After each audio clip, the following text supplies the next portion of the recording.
That sounded crunchy.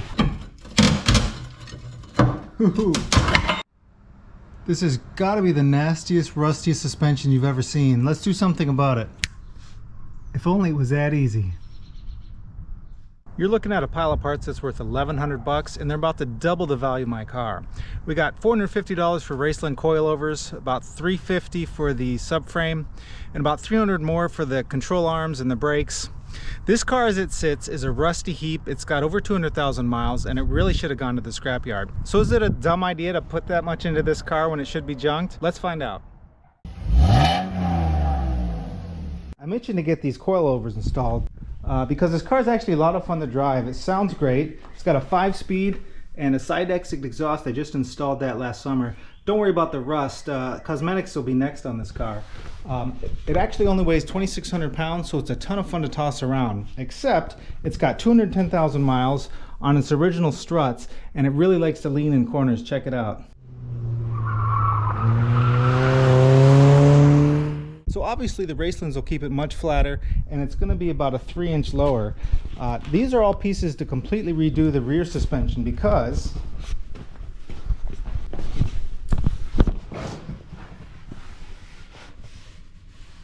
it's completely rusted out. It's actually not even safe at this point.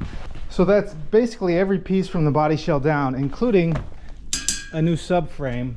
The front was actually even rustier. I snapped a control arm about a half mile down a 2-track last summer. Check that out.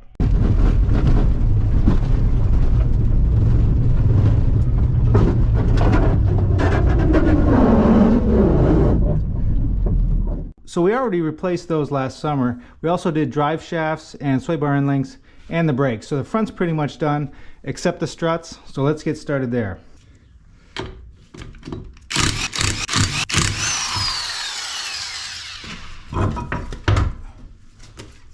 So once you got the wheel off, there's only 2 bolts we have to take care of. We got to disconnect the sway bar end link right here. That's a 15 mil. This is a 15 mil also. This is the pinch bolt at the bottom of the strut. We've got an H5 hex head on here.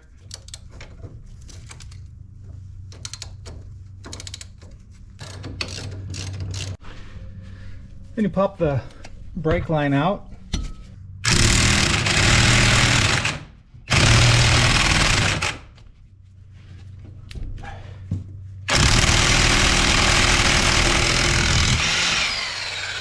There we go. That did not want to move. Woo! Look at the rust flying. So, holy cow. That's caked. I think I'm going to have to order a new bolt. Look at that. That's hilarious. Okay, well, Racelands actually sends this little spreader tool. We got rust in there, but at least I think we're directly horizontal, so that's as good as it's gonna get. Let's see if we can get that strut out of there.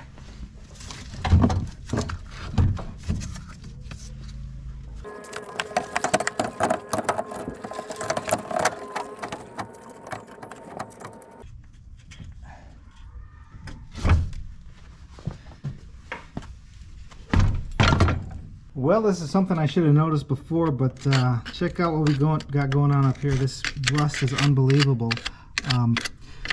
Looks like we may end up having to grind these off.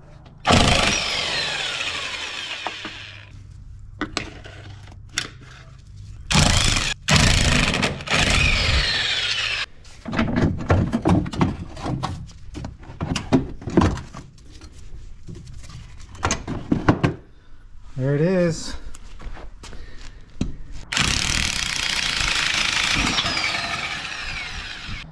Okay, both sides are out, and check this out. This car's been trying to kill me for a couple of years. Look at that. It's been broken for at least 2 years. It's completely rusted across the face of that brake. So new versus old, it's hard to believe that this thing does the same task. It's so much smaller. This side's actually in pretty good shape for 210,000 miles, I think. At least it's not rusted through and snapped. So here's the cap we got to reuse. I cleaned it up as good as I could. It has some more rust than I would like to see, but the bearing's still smooth and quiet, so it's gonna have to do. So to install this on here, Comes with a new nut. This goes on there like that. And that sits right there. So to secure the nut on here, you can actually compress with your hands and thread it. Then once it's on there, you've got these two flat spots on the actual shaft of the strut. It is a 19 mil. The tricky part is getting the adjustable on the top. Alright, it's not extremely clear how far you need to get that on there. There's still some slop, but obviously once it's in the car, the weight of the car will compress it. So these came with this shim. Obviously the spindle must come in two different diameters. I test fit and we definitely don't need it. So I should be able to just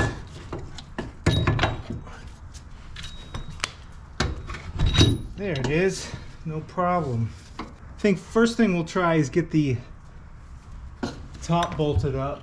So this would be an easy two-man job. I'm gonna use a jack to lift it in position to save myself a headache. I'm actually using my foot on the jack, and the top spins nice and easy, so I should be able to line everything up.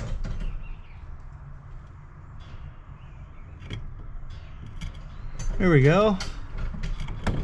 Yeah, definitely use a jack.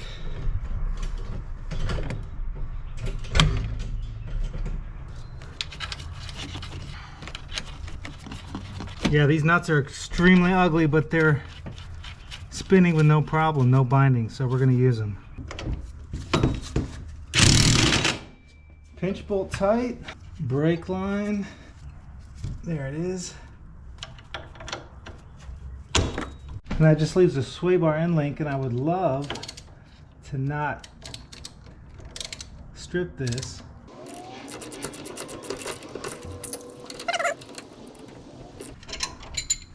There we go. Oh, and Raceland says make sure you coat these threads with anti-seize grease. I don't have any, but I'm going to order it. I definitely want to make sure these stay clean.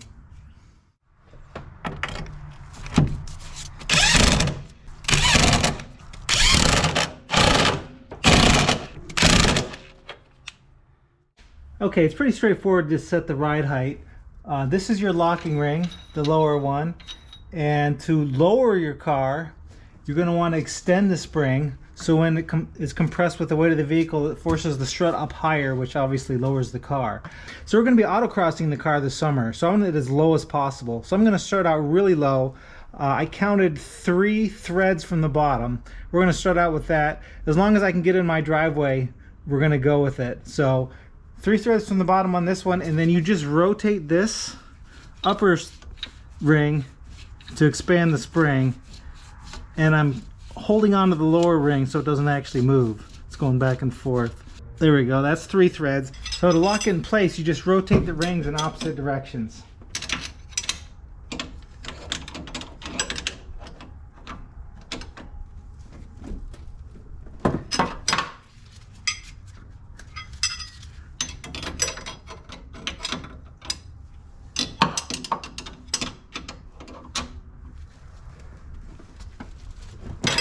There we go. All right, let's get the wheels on and see how she sits. Okay, that's really low. I've got them just about as low as they can go, so I may have to go back up a little bit, but that looks really good. I can't believe how, that's just stock wheel diameter, and they really fill the wheel wells really well. I've still got the back lifted, so we got some bulldog stance going on, but we're gonna take it for a quick test drive. And the battery's dead, so we're gonna push start it. Best thing about having a 5-speed.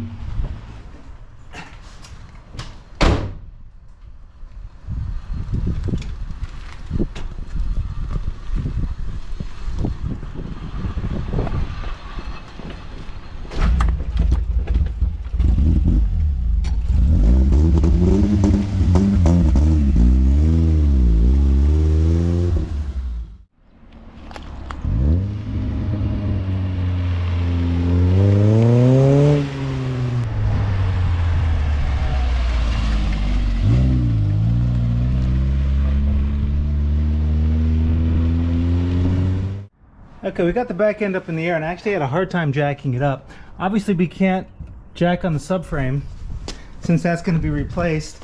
And on both sides the jacking point's completely rotted away. There's actually nothing left over here.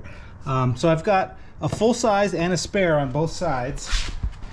In order to get it that high, Don't ever try this at home, but I've got that stack of wood underneath the jack. So let's lower it down and see what we got.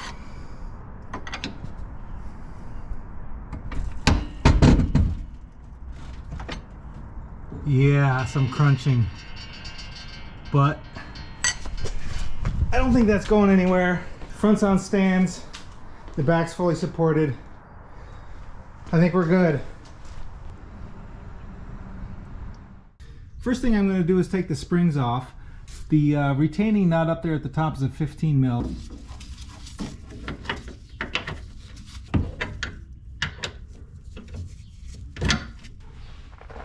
Oh, well, that was unbelievably easy, actually.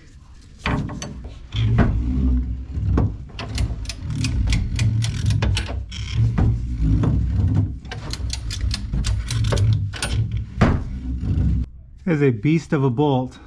Yeah, and it's hot too. The best part of working on an old beater that you don't care about, you can just rip apart the interior no problem.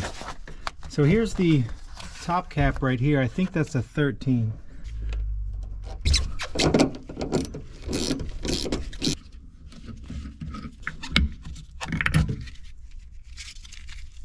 Imagine we have to reuse that top cap.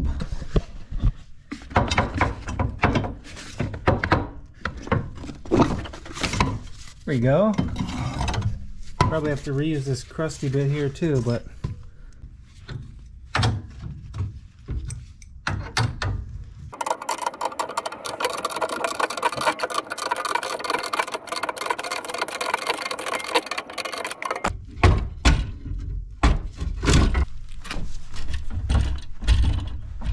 well, what are we catching on here? I think the bottom might just be rusted in. Is that really all it was? Yep.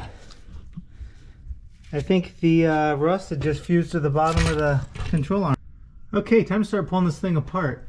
Since we're replacing the subframe, there's a bunch of bolts we don't even have to undo, especially since I have new hardware with the new subframe. So all we really have to do is pull the bolts for stuff that connects the subframe assembly to the car, and that's going to be this one, this guy over here, and this one up here on both sides, and then the actual subframe bolt right up there.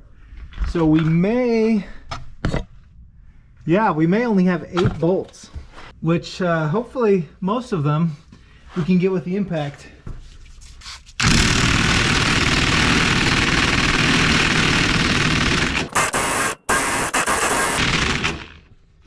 Interesting.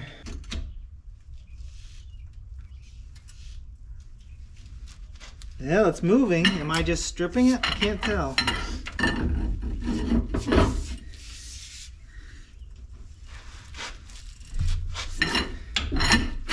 Did we really get it?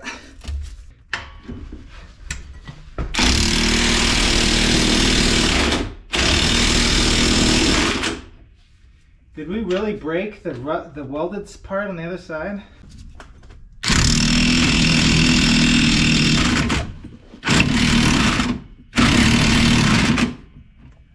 We did. Holy cow, guys, look at that.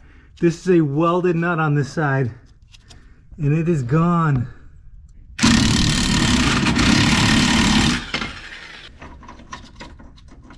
Of course, the bolt still won't back out.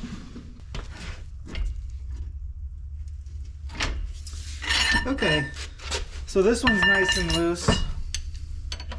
That one down there is the only one so far that's not cooperating.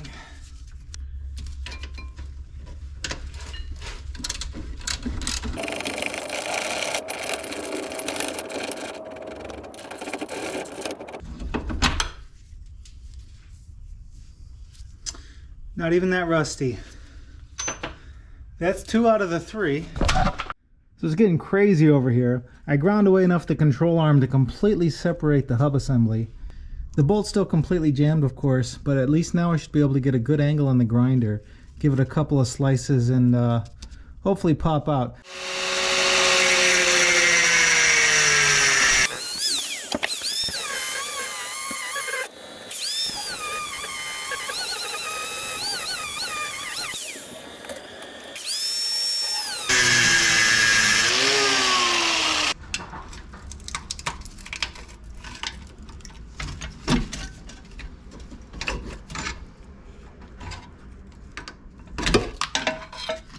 All right, there's the rest of that bushing.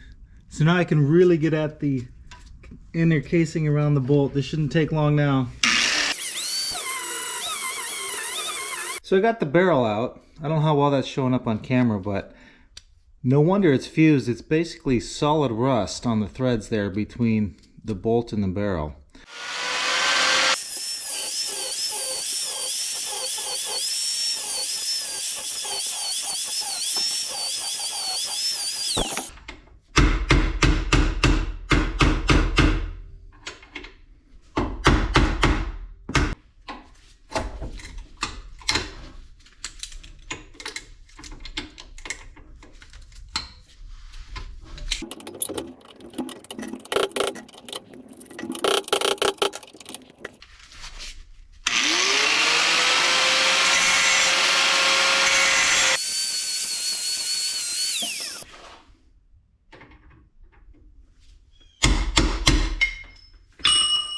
Yes! Well, it's not the cleanest extraction, but it's out. Now let's get the other side. Looks like right here is the last bolt on this side to remove the subframe. And we also need to make sure we save this. This is the upper seat for the spring.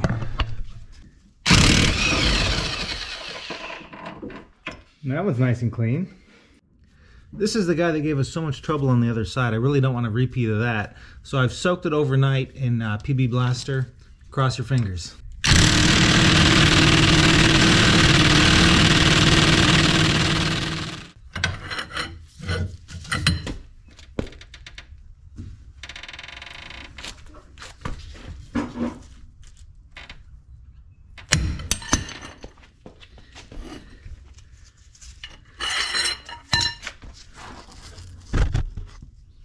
Possibly? Did that actually work? Look at that. Actually broke my socket. So I ended up having to grind off that backing nut, but that's okay. I've got a bunch of spares because the new subframe comes with all new hardware. So I'll just tighten that down and then tack weld it in place. And here's why my impact bit broke. Look how thin that is compared to the new one. This one's Craftsman. This is some random thing off Amazon. But hopefully I'll have better luck with this one. It's about twice as thick on the walls.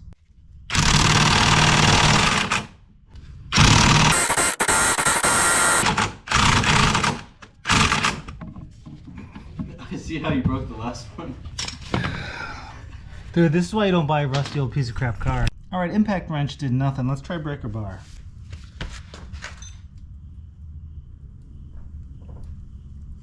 Oh. I think that's a stretch. Well, we're gonna try and heat up the nut on the back and see if that helps.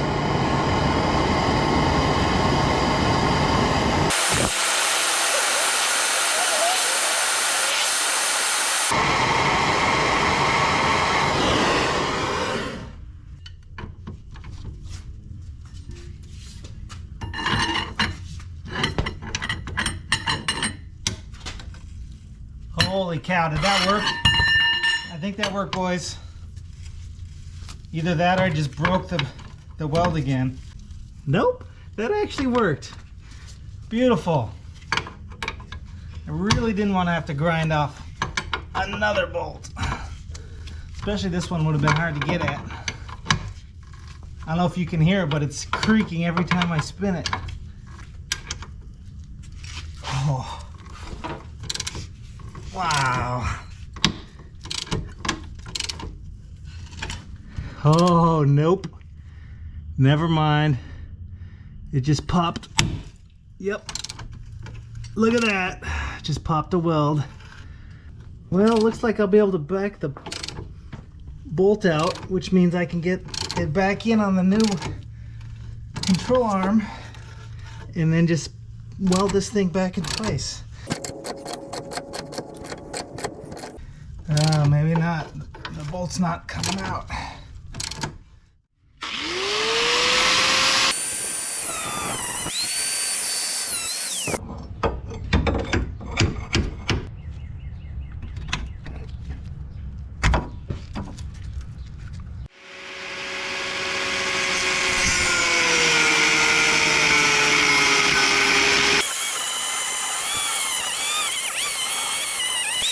Finally it's out. That was over an hour of grinding. And I think that means we're down to just this final bolt here to drop the subframe. 2 of the last 3 I had to end up grinding, so I'm really hoping this one doesn't end up the same. It's into the body and I don't want to have to try and drill this one out. Hallelujah, that was easy as butter. All right. Okay, I did just miss 2 bolts. This guy here on the forward half of the subframe, and of course one across on the other side.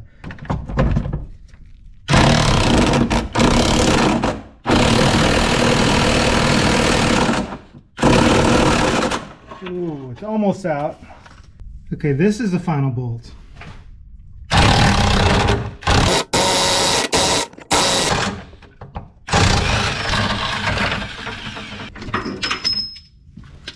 There it is. Final bolt is out, and no wonder it fought me. Look at this thing. It's caked with rust on one side and eaten away at the other. Let's see if we can drop this subframe. They're not very heavy. I got it wedged up on this jack stand. Let's see if it'll drop down. Well, it's acting like it's still stuck.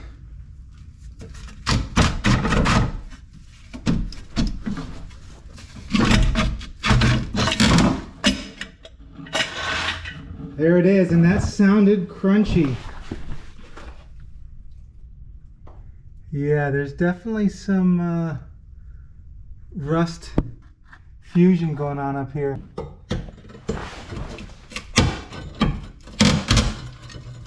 Ooh, there it is.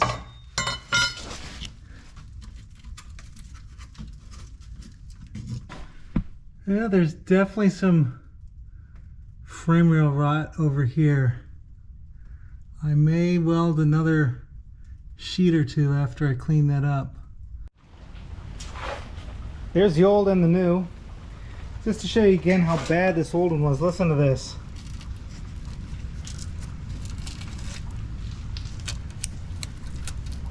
Metal should not be crinkly. The only difference I see is this thing is arranged opposite way of that, but I'm pretty sure it's just for the muffler system, the exhaust system, which I don't have to worry about because I converted to side exit.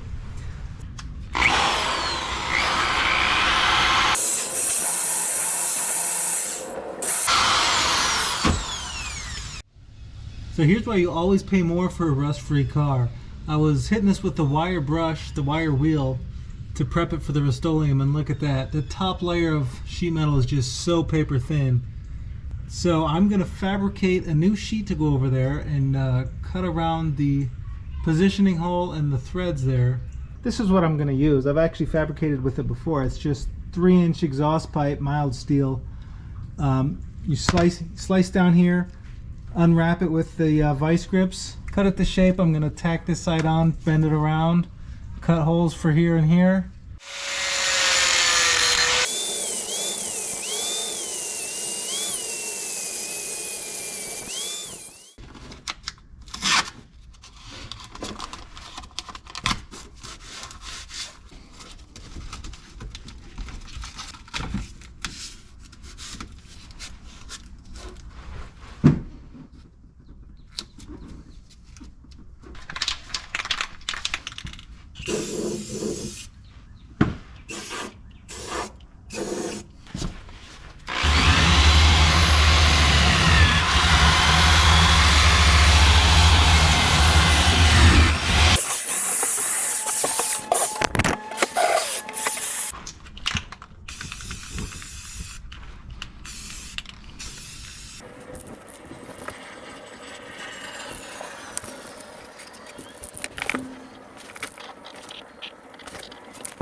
Hey, that's not horrible.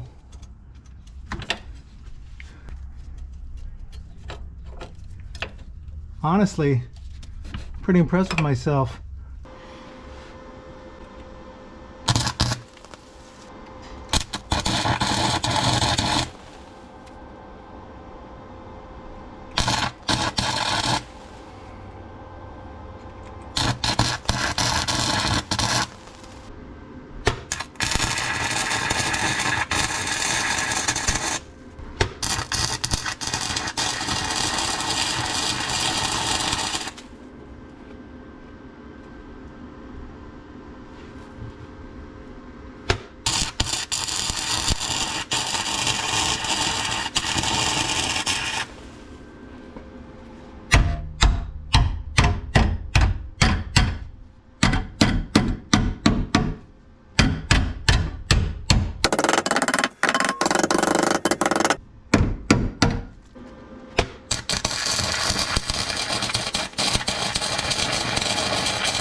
That almost looks good. It's amazing what a good surface mate can do for you.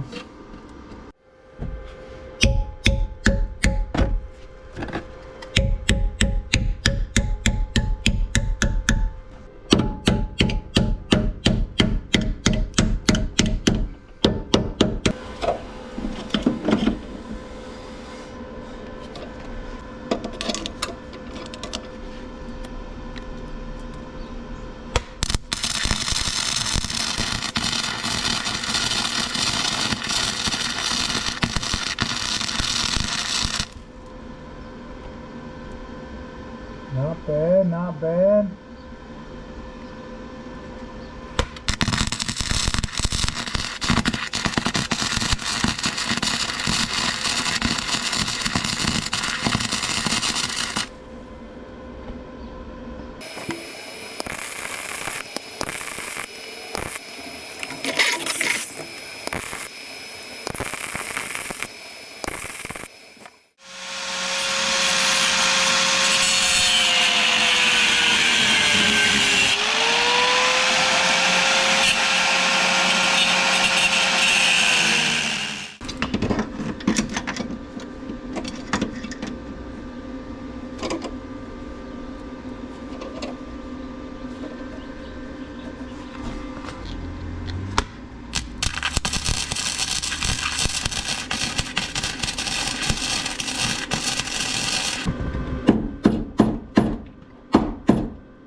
Well, that's gonna do it. Up top would have had a better angle and better steel to go into.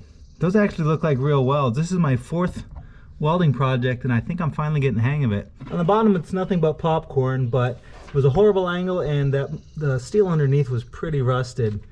But the point was just to add some rigidity and strength, which I totally did. It sounds way more solid than before. Now I just gotta grind it smooth and hit it with some paint.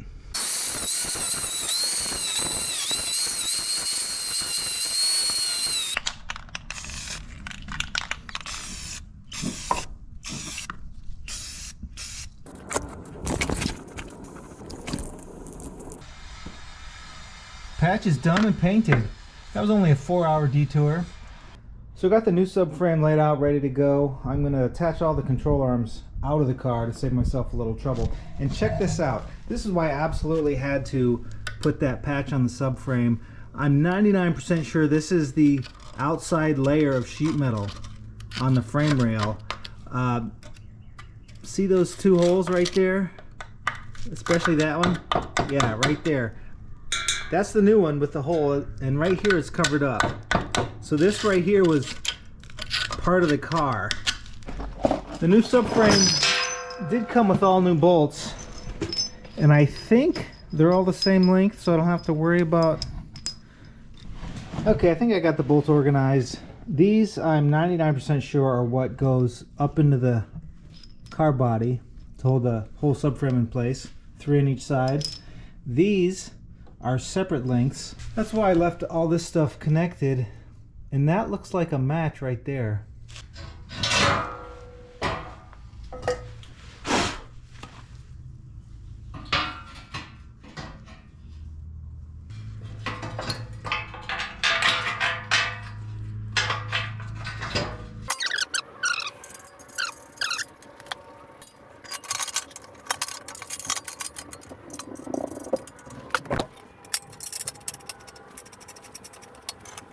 Now this one, I assume both sides are identical, so it doesn't matter if you switch it.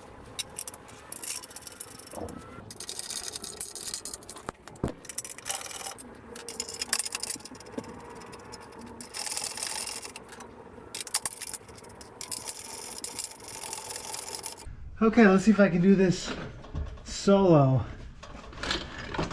Got it on my jack.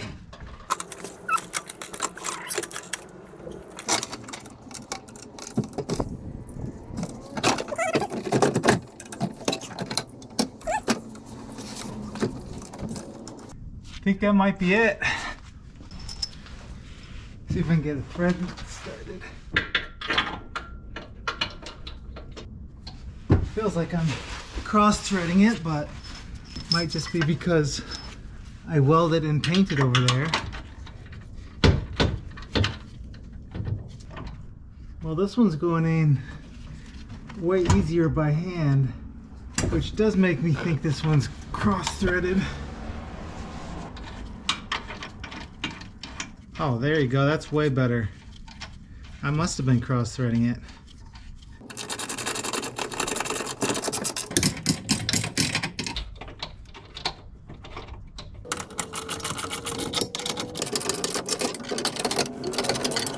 All right, all 6 bolts are in. I got them snug down. Everything's looking beautiful. Looking up torque specs, the bolts say D10.9. Punch that into Google, that's 114 Newton meters. So we convert that to foot-pounds, that's 84. I don't have a torque wrench, but I do have an 18-inch breaker bar. So we need about 2/3 of that, which let's call it 60. We're gonna get close enough.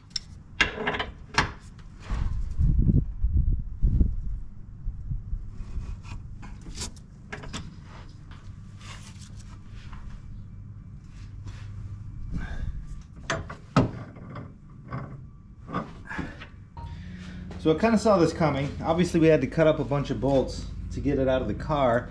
I'm poking around, looks like it's gonna have to be at a dealership to get replacements, and they're 20 to 30 bucks a piece so far.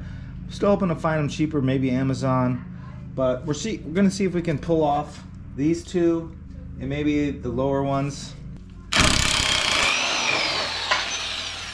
Okay, that one's in pretty good shape.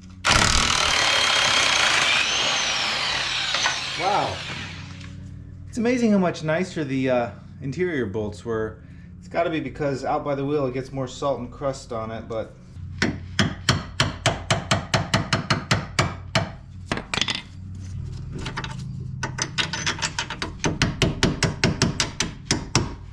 alright, I managed to scrounge together enough bolts and backing nuts, except I'm short one backing nut. I know they're tack welded on, but I managed to break one loose accidentally before, so let's see if I can pop this guy off.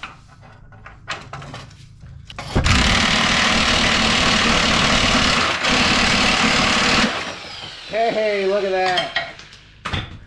Not even hard, perfect. So I'll tack that on the left side and we should be in business. That's 5 of the 6 control arms bolted up. This last one is the main swing arm, and it's kind of tricky to get the bolt lined up.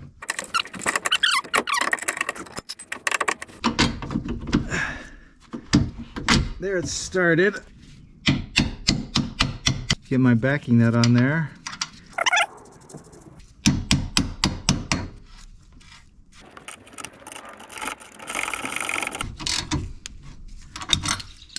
All right, that is everything snugged up. Best way to do this, of course, is to tighten down the bushings when the car's on the ground. This thing is going to be so lowered, I don't want to do that. It's going to be hard to get at everything. So I'm going to measure from the center of the hub to the edge of the tire, and I know I'm going to have about 1.5 inches between the fender and the wheel. So I'm going to measure the wheel at 1.5 inches and then use my jack to get the suspension position correctly. Then I'm going to tighten everything down when I have good access. It's 13 inches from the center of the wheel to the edge. Add 1.5 inches, so we need 14.5 inches. We're at 16.5 right now, so we got to go up 2 inches.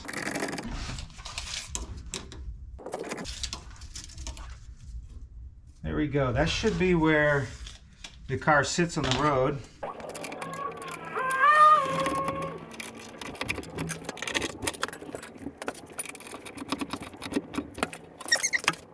Now that we got everything in position and tightened up, I'm gonna go ahead and tack the backing nuts in position.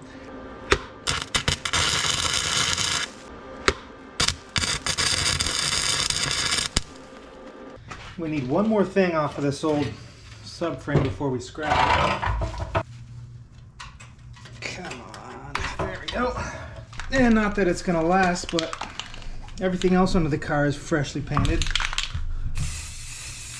Okay, that's dry enough. I should be able to put this on just by hand, I'm guessing.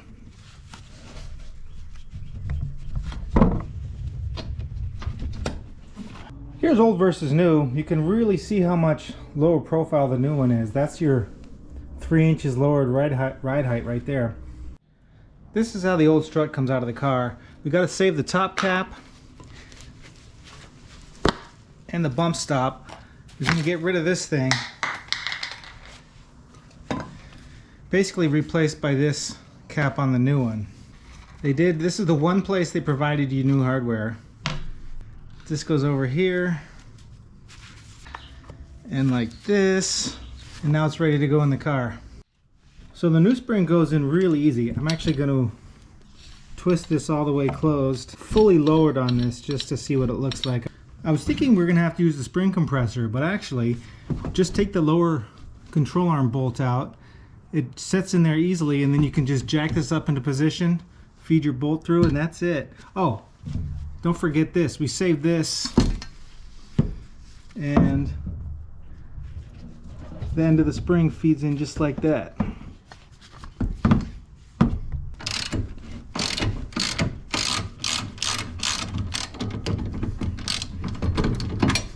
And that just sits in there.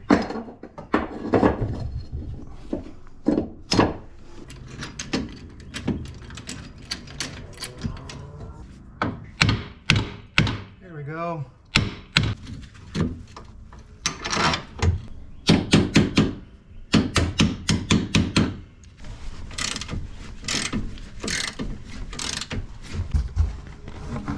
So I've been putting off doing the drum brakes, number one, because drums are horrible, and number two, the new hub I ordered did not come with bearings. So here's the replacement.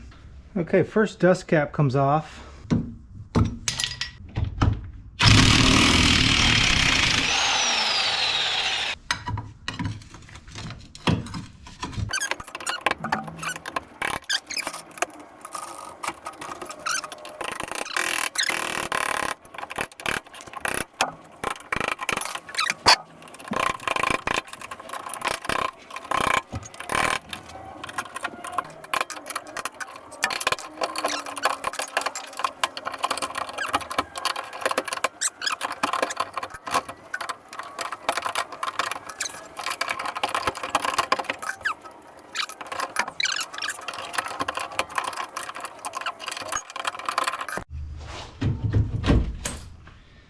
Whew. Now we got chunks of bearing coming out. That's fun. Oh, and there it is.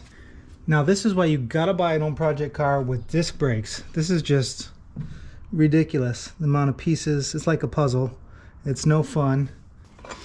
All right, the more I look at this, the more I realize I'm not gonna mess with replacing the shoes. Somebody's been in here not too long ago. They've still got about 85% of their life left, and it's just not worth the hassle.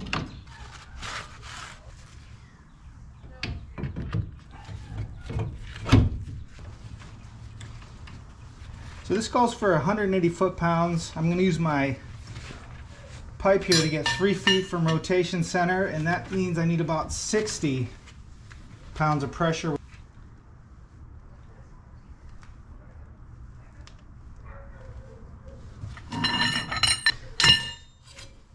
Nice. This dust cap's pretty close to useless with the chunk missing, but why not? Okay, finally, new strut goes in.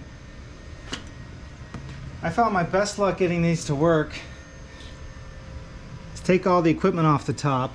That lets you get it at the right angle to get the bolt threaded. And then you can add it back and get it in position.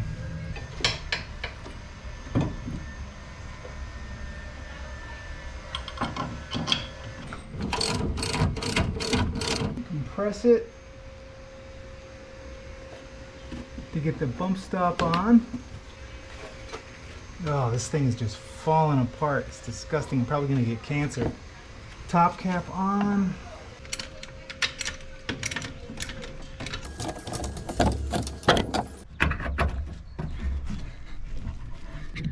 Well, it was a struggle to get the threads up high enough to get the nut to catch, but we got it, and this is the perfect reason to buy yourself a ratcheting wrench. And a final tighten.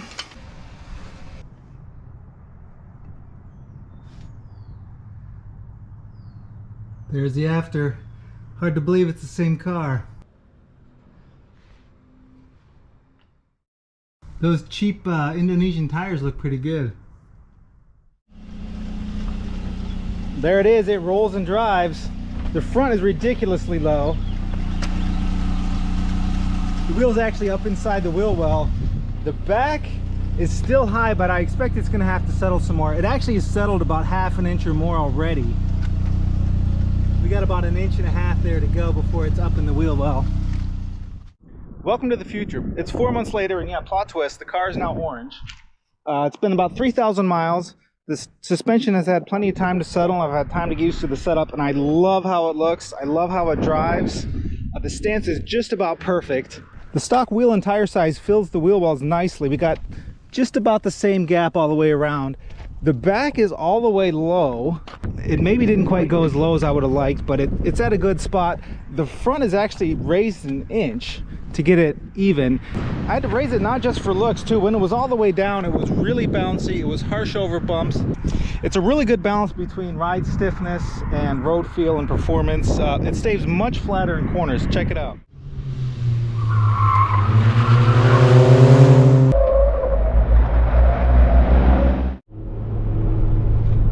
So it might be a little on the harsh side for a daily driver, especially if you got a long commute on rough roads, but I don't mind at all, and it's perfect for a second or third car, or project car. I mean, it's very responsive. There's tons of road feel. I always know what the front wheels are doing.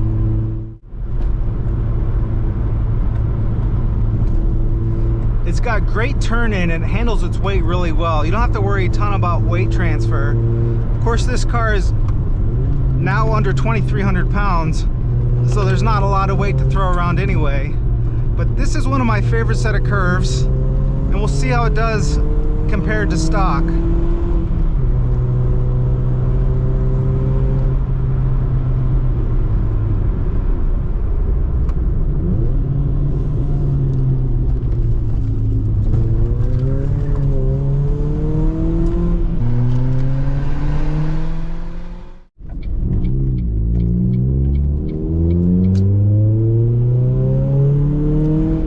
This car's not exactly fast, though I think it'd do okay on an autocross course, but it's not really the point. This is so much fun to drive. It's rewarding. The car lets you know exactly what it's doing, and for 450 bucks just for the Racelands, totally worth it. And with every single bushing, front and back new, it's just extremely responsive.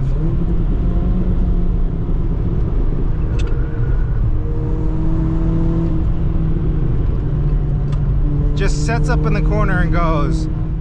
So what did it cost me? It was $1,100 for the parts and 16 hours of total work. Half of that though was grinding off old rusty bolts and doing that frame patch. So if you're trying to rescue an old car, probably cost about half that in time, maybe 8 hours. Totally worth it. So all in, including everything I spent on the car and before this project, I'm about $2,500. And you're not going to get much on the used car market for $2,500, especially something that's responsive, fun to drive, sounds good. Totally worth it. Yeah, and the Racelands are a big part of that. It's like an old school sports car. It reminds me of NC Miata. Little bit stiffer body shell, little less body roll actually. So totally glad I did it. It was a fun project, and yeah, the car is now orange. So if you want to see me learn to paint, check back soon for that video. Thanks for watching.